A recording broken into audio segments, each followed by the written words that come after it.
తండ్రి కుమార పరిశుద్ధాత్మ దేవునికి వందనాలు స్తోత్రాలు చెల్లించుకుంటూ దేవుడి దినమందు మనకిచ్చిన వాక్యము యెషయా గ్రంథము 54వ అధ్యాయము 7-8 వచనాలు చదువుకుందాం.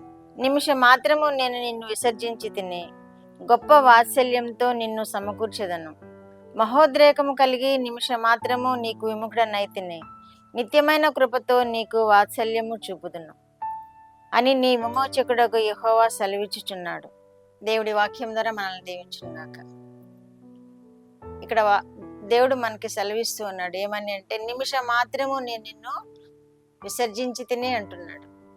అనేక మార్లు దేవుడు మనల్ని దూరంగా ఉంచుతాడు. ఎందుకంటే మనం ఏమైనా ఆయనకి కోపం తెప్పించినా, ఏమైనా చేయరాని పనులు చేసినా, ఏమైనా ఆయన చేయమన్నవి చేయకుండా మానివేసినా మన మీద ఆయన చాలా కోపం పడతారు. తండ్రి అయిన దేవునికి చాలా కోపం వస్తుంది. చాలా కోపం వచ్చి మనల్ని దూర పెడతారు కొంతకాలం, కొంత సమయం, కొన్నిసార్లు లేకపోతే. కాబట్టి ఈ వాక్యం అందుకని ఇలా తెలియజేస్తున్నాడు దేవుడు. నిమిషం మాత్రము నేను నిన్ను విసర్జించి తిని అంటున్నాడు. గొప్ప వాత్సల్యంతో నిన్ను సమకూర్చెదను అంటున్నాడు. మనము ఆ కష్ట సమయంలో దేవుని వైపు చూస్తాము తప్పనిసరిగా. ఏదైనా సమస్య వచ్చినప్పుడు దేవుడు మనల్ని విసర్జించినప్పుడు ఏదైనా సమస్యలో చిక్కుకోవచ్చు, ఏదైనా బలహీనతలో చిక్కుకొనవచ్చు, ఏదైనా సాతాను శోధనలో చిక్కుకొనవచ్చు, ఏదైనా చిక్కుకొనవచ్చు. నిమిషం మాత్రము దేవుడు మనల్ని విసర్జించినప్పుడు మనము దేనిలోనైనా చిక్కుబడి ఉండవచ్చు. సమస్యల్లో కానీ, బలహీనతల్లో కానీ, ఇంకా మరేదైనా వేదనలో కానీ మనము చిక్కుబడి ఉండవచ్చు. కానీ ఏమని చెప్తున్నాడు దేవుడు? నిమిషం మాత్రము నిన్ను విసర్జించితిని కానీ గొప్ప వాత్సల్యంతో నిన్ను సమకూర్చెదను అంటున్నాడు. గొప్ప వాత్సల్యం మన మీద చూపే దేవుడుగా ఉన్నాడు. గొప్ప వాత్సల్యం ఈ లోకంలో ఎక్కడ దొరకదు. మన దేవుడు చూపించే వాత్సల్యం ముందు ఈ లోకంలో మనం ఎక్కడ ఎత్తుకున్నా దొరకదు. మన తండ్రి అయిన దేవుడు, మన రక్షకుడైన యేసుక్రీస్తు ప్రభు వారు మన పట్ల గొప్ప వాత్సల్యం చూపించి మనల్ని సమకూర్చుకునే దేవుడుగా ఉన్నాడు. నిన్ను సమకూర్చెదను అని వాగ్దానం చేస్తున్నాడు దేవుడు.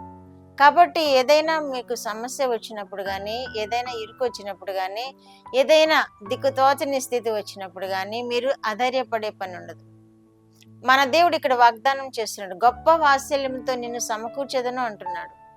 ఆయన గొప్ప వాత్సల్యం చూపిస్తాడు. తల్లి కంటే, తండ్రి కంటే, భార్య కంటే, భర్త కంటే, అన్నదమ్ములు, తోబుట్టువుల కంటే, కన్న బిడ్డల కంటే గొప్ప వాత్సల్యం చూపించే దేవుడు మనకున్నాడు. కనుక మనము ఏ విషయంలో అధైర్యపడకుండా ఆయన వైపు చూచినప్పుడు ఆయన గొప్ప వాత్సల్యంతో మనల్ని సమకూరుస్తానంటున్నాడు. మహోద్రేకము కలిగి నిమిషం మాత్రము నీకు విముఖుడనైతిని అంటున్నాడు. మహోద్రేకము కలుగుతుంది దేవునికి ఎప్పుడు అంటే, మనం ఏదన్నా ఆయన ఆజ్ఞను మీరినప్పుడు, మనం ఏదైనా ఆయన కట్టడను అనుసరించకుండా ఉండినప్పుడు, మనము ఆయన వాక్యం చదవకుండా, ప్రార్థన చేయకుండా మన ఇష్టానుసారంగా జీవించినప్పుడు ఆయనకి బహు కోపం వస్తుంది, మహోద్రేకం వస్తుంది. ఆయనకి దూరపరిచయమే అని ఆయన చింతపడుతూ ఉంటారు. ఇంట్లో తల్లిదండ్రులు బిడ్డలు ఎవరైనా మాట్లాడినప్పుడు కానీ, బిడ్డల ముఖం చాటు వేసుకుని తిరుగుతూ ఉన్నప్పుడు కానీ తల్లిదండ్రులకి ఎంత కోపం వస్తుంది, ఎంత బాధేస్తుందో, ఎంత కోపం వస్తుందో. ఈ లోకపు తల్లిదండ్రుల కంటే మనల్ని అధికంగా ప్రేమించే దేవుడు, ఆయనకు కూడా కోపం వస్తుంది. మహోద్రేకము చేత నిమిషం మాత్రము నీకు విముఖుడనైతిని అంటున్నాడు. నీకు దూరమయ్యా, నీ మీద కోపం చేత, మహోద్రేకం చేత నిన్ను దూరం చేశాను నేను అంటున్నాడు. నిత్యమైన సంతోషం, నిత్యమైన కృపతో నీకు వాత్సల్యం చూపుదును అంటున్నాడు. నిత్యమైన కృపతో నీకు వాత్సల్యం చూపు. నిత్యమైన కృప అది ఈ లోకంలో ఎక్కడ దొరకదు మనకు. నిత్యమైన కృప మన జీవిత కాలం అంతా ఉంటుంది. శాశ్వత కాలము ఆ కృప మనతో ఉంటుంది. దేవుణ్ణి మనం ఎదిగినప్పుడు, దేవుణ్ణి మనం ఆధారం చేసుకున్నప్పుడు, దేవుణ్ణి మనము సంతోష పెట్టినప్పుడు తిరిగి మనల్ని సమకూర్చుకుంటాడు ఆయన. నిత్యమైన కృప మనకు అనుగ్రహిస్తానంటున్నాడు. నిత్యమైన కృప అది ఇంకా ఈ లోకంలో ఎవరు చేర్పినా చెడదు, ఏ అడ్డంకులు వచ్చినా అది తప్పిపోదు. నిత్యమైన కృప మనకి మన జీవిత కాలం అంతా ఆయన కృప ఉంచుతానంటున్నాడు అనమాట.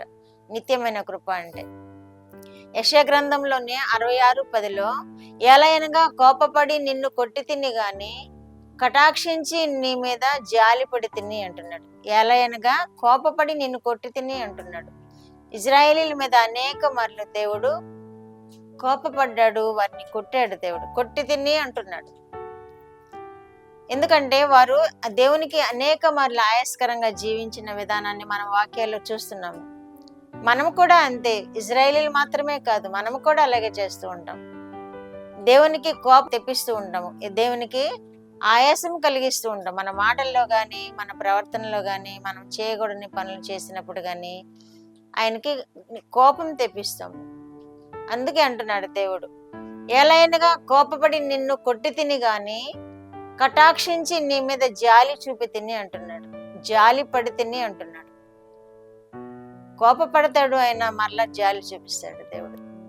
ఎంతో మంది రాజుల విషయంలో కూడా మనం రాజుల గ్రంథాల్లో, దినవృత్తాంతాల గ్రంథాల్లో చూస్తూ ఉంటాము. వారు దేవునికి ఆయాసంగా జీవించినప్పుడు వారిని కొట్టేవాడు దేవుడు. కానీ ప్రభువా అని ఆయన వైపు తిరిగినప్పుడు మరలా వారి మీద జాలిపడి వారికి కటాక్షం చూపించేవాడు దేవుడు. మన మీద కూడా అంతే. మనము కూడా ఏ విషయాల్లోనైనా ఆయనకి ఆయాసం కలిగించినప్పుడు మనల్ని తప్పకుండా కొడతాడు. ఆ కొట్టినప్పుడు, దేవా నన్ను క్షమించు, నేను ఇది చేశాను, నీకు ఆయాసం కలిగించాను అని మనం దేవుని సన్నిధిలో వేడుకున్నప్పుడు తప్పకుండా మన ప్రార్థన విని మన మీద జాలి చూపే దేవుడుగా ఉన్నాడని ఈ వాక్యాల ద్వారా మనం తెలుసుకోగలుగుతున్నాం. కాబట్టి ఆయన జాలిని మనం పొందుకునే విధముగా జీవిద్దాము. ఆయనకి కోపం రేపకుండా ఉండే విధముగా మనం జీవిద్దాము. ఆయన కృప నిత్యము మనం పొందుకునే వారముగా జీవిద్దాము. ప్రార్థన. మా దేవ, మా ప్రియ పరలోకపు ప్రభువా, మీ పరిశుద్ధ పాదములకు వందనాలు, స్తోత్రాలు. మా రక్షకుడైన యేసయ్యా మీకు స్తోత్రాలు. పరిశుద్ధాత్మ దేవ మీకు స్తోత్రాలు. ఇచ్చిన వాక్యం కొరకు మీకు స్తోత్రాలు ప్రభువా. మీరు వాక్యంలో చూపినట్లుగా నాయన మేము మీకు కోపం తెప్పించకుండా ఉండడానికి, నాయన మిమ్మును మా ప్రభువా సంతోషపెట్టే వారముగా ఉండడానికి కృప చూపండి. వినుచిన బిడ్డలందరినీ మీరు ఆశీర్వదించండి. నిత్యమైన కృపతో వీరిని దీవించండి. నిత్యమైన ప్రేమతో వారిని సమకూర్చుకునండి ప్రభువా.